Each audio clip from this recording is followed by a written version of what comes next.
হযরত যায়েদ ইবনে আরকাম রাদিয়াল্লাহু তাআলা আনহু বর্ণনা করলেন, নবী করিম সাল্লাল্লাহু আলাইহি ওয়াসাল্লাম নিজ জবানে বললেন, এ দুনিয়ার উম্মত, এ দুনিয়ার উম্মত, ওয়া আনা তারিকুকুম আনি ওয়া আনা তারাকতুকুম ফীকুম আমরাইন, তারাকতু ফীকুম আমরাইন লান তাদিল্লু মা তামাসসাকতুম বিহিমা কিতাবাল্লাহি ওয়াস সাকালাইন রাহমাতুল লিল আলামিন।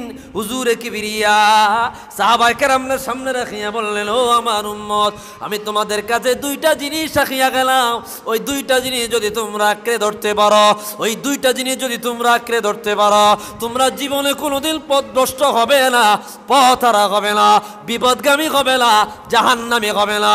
এক নম্বরে আল্লাহর কোরআন, দুই নম্বরে হইল আমার আহলে বায়েত। আমার আহলে বায়েতরে যারা আঁকড়ে ধরবে, তারা আমি আমার আল্লাহর জান্নাতে সরাসরি মেহমান হয়ে যাবে। একটু আওয়াজ দিয়া কন্যা সুবহানাল্লাহ।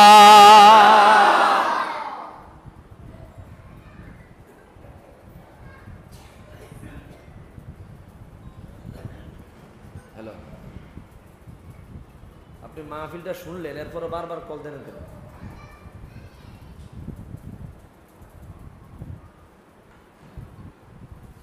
তাহলে কি বলছে? দুইটা জিনিস শিখে গেলাম, তারাকতু ফীকুম সাকালাইন আয়ানা তারিকুকুম সাকালাইন। দুইটা জিনিস শিখে গেলাম, এক আল্লাহর কিতাব, দুই আমার আহলে বায়েত। আল্লাহু আকবার। এই হাদিসেই ইবনু মাজাতে মুকাদ্দামে আসছে, কিতাব আল্লাহি ওয়া সুন্নাতা রাসূলি। সুন্নাতা রাসূলের জায়গায় রাসূল বলল, আমার আহলে বায়েতকে আমি তোমাদের জন্য রাইখা গেলাম, আঁকড়ে ধরো, আঁকড়ে ধরো, অনুসরণ করো, ইতাআত করো, অনুগত্য করো, আহলে বায়েতের মহব্বত ধারণ করো, জান্নাত পেয়ে যাবা, আর আমি রাসূলুল্লাহর নজর পেয়ে যাবা। কোন সুবহানাল্লাহ। পথভ্রষ্ট হবে না, বিপদগামী হবে না।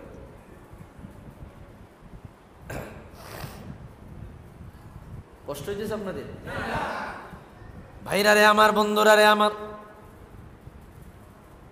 নবীজি কি চমৎকার ভাবে আহলে বায়েতের মহব্বত বুঝায়া গেলেন।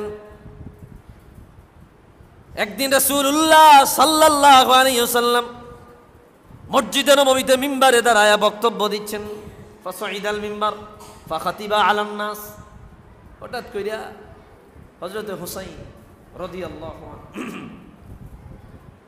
হুসাইনের বয়স তখন তো একবারে কম। রাসূল যখন ইন্তেকাল করে, হুসাইনের বয়স কত হইল? 6-7, ছোট। সুবহানাল্লাহ বলেন, ছোট।